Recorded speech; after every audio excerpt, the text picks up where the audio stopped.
성도님들 시편 4편을 쓴 다윗은 지난번에 보았던 시편 3편에 우리 어제 보았던 배경처럼 이제 쿠데타를 일으킨 아들 압살롬의 칼에서 도망쳐 나와서 여전히 광야를 헤매고 있습니다. 그러니까 자기 형편이 나아진 게 하나도 없다는 겁니다. 그럼에도 불구하고 7절 말씀 보십시오. 주님께서 내 마음에 두신 기쁨, 그 기쁨이 그들의 곡식과 새 포도주가 풍성할 때보다 더하다 라고 고백을 하고 있습니다. 그리고 시편 4편에서는 이 말씀이 참 특징적인데요.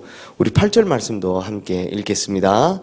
내가 평안히 눕고 자기도 하리니 나를 안전하게 살게 하시는 이는 오직 여호와이시니이다.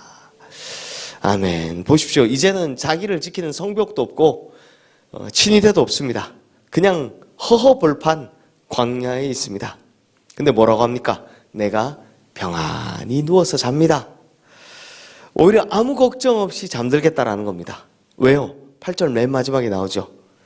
나를, 안 나옵니까? 나를 안전하게 살게 하시는 이는 오직 여호와이시니이다.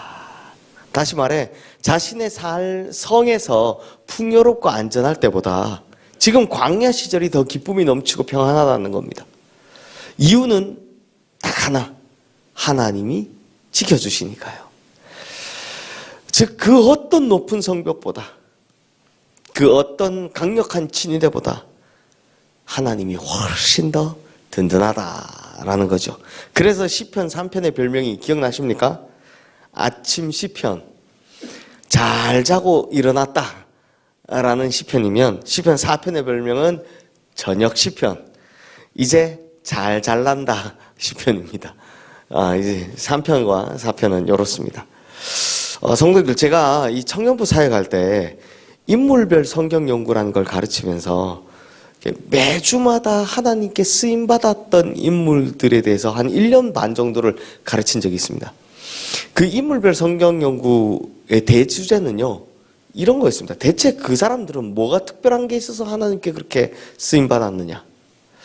근데 한 70명 정도의 인물을 쫙 다루고 나니까요, 그리고 나서 마지막에 정리를 해보니까 놀랍게도 하나님께 쓰임받은 인물들의 공통점이 3가지 정도 있었습니다.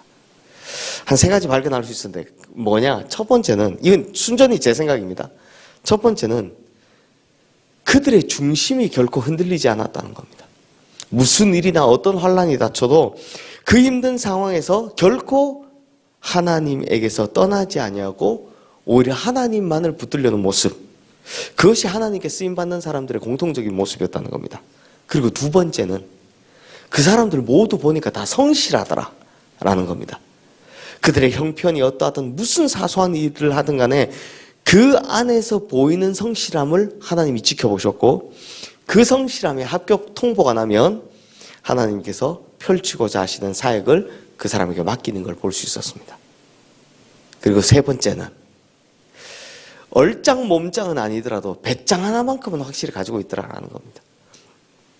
어떤 고난이나 환란이 와도 감옥에 가든 매를 맞든 심지어 죽음 앞에서도 하나님 외에는 두려울 것이 없다라며 배짱을 부리더라라는 거죠.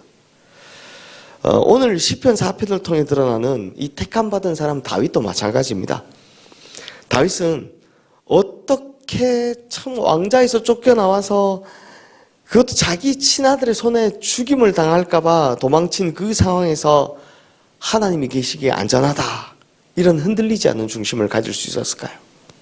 또 어떻게 온 이스라엘 민심이 이제 하나님이 다윗을 버렸다라고 하는데, 그런 소리를 하는데 하나님 저에게 왜 이러십니까? 저를 버리신 겁니까? 라면서 하나님께 고통을 호소하는 게 아니라 오히려 하나님이 함께해서 참 좋다 라고 이런 평안을 노래하는 배짱을 가질 수 있었을까요? 어떻게 이럴 수 있었을까? 성도님들, 다윗은 이거 하나만큼은 확실하게 깨달았기 때문입니다.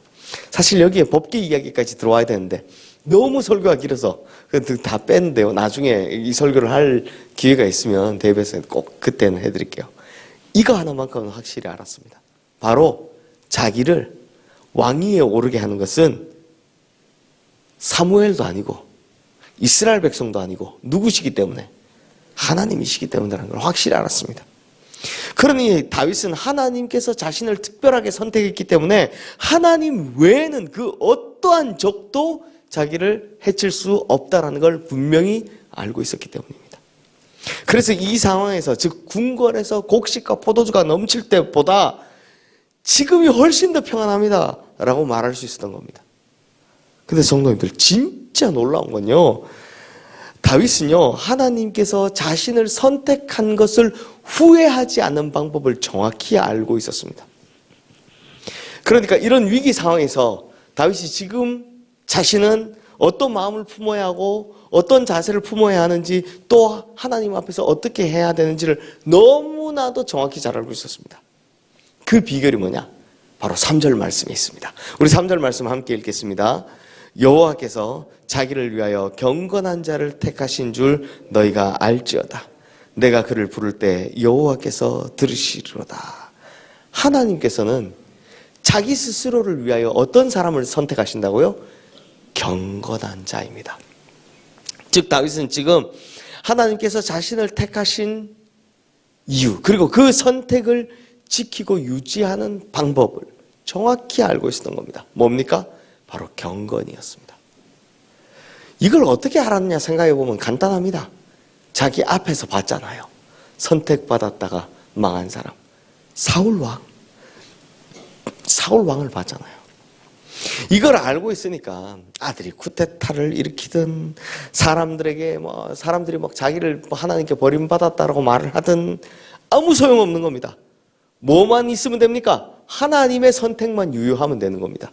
그러면 나는 무조건 예루살렘 성으로 돌아갈 수 있으니 이 상황에서도 무조건적으로 경건을 지키자라는 겁니다. 사랑하는 성도님들, 고난 중에, 환난 중에 경건을 잃어버리는 사람들이 정말 많습니다. 사람들의 말에 휘둘려 경건을 잃어버린 사람이 정말 많습니다. 하지만 오늘 말씀에 의하면 하나님께서는 하나님 스스로 선택하시는 자가 있는데 그가 누구냐? 바로 그 순간에도 경건한 사람이더라라는 겁니다. 말라기 2장 15절 말씀에 보면요, 그에게는 영이 충만하였으나 오직 하나를 만들지 아니하셨느냐? 어찌하여 하나만 만드셨느냐? 이는 경건한 자손을 얻고자 하심이라 라고 하는 말씀이 나옵니다. 즉 하나님께서는요, 경건한 백성이라면 많이 필요하다, 필요 없다, 하나라도 족하다라는 겁니다. 이 진리를, 이 참 말라기는 구약 성경 끝에 있는데 다윗은 이미 알고 있었던 겁니다. 누구나 다 그렇듯이 이 다윗도 환난의 시기에 자신의 부르심에 대해서 다시 한번 새겨보고 생각해 봤을 겁니다. 그 부르심의 순간을 다시 떠올려 보면서 잊혀지지 않는 하나님의 말씀을 떠올랐을 겁니다. 이건 순전히 제 생각이지만 아마 이 말씀이 생각났을 겁니다. 사무엘상 16장 7절 말씀, 너무 유명한 말씀이죠. 내가 보는 것은 사람과 같지 아니하니 사람은 외모를 보거니와 나 여호와는 중심을 보느니라. 자기 기름 부음 받을 때 들었던 이야기잖아요. 그래서 다윗은 경건한 자를 택하시는 하나님을 믿음으로 이 환난 중에서도 하나님으로 말미암아 든든하다, 하나님 때문에 든든하다라는 노래를 하고 있더라라는 겁니다. 그러므로 우리 성도님들, 어떤 시련이 와도, 어떤 배신을 당해도, 또 어떠한 고난과 환난이 찾아와도 결코 경건을 잃어버리지 마십시오. 그리고 오히려 그 경건을 통해 그 위기의 순간에 하나님께 더 강력하게 선택받으시는 우리 모든 성도님들 되시기를 주님의 이름으로 축원합니다. 이 시간 오늘 주신 말씀 기억하며 우리 함께 기도하겠습니다.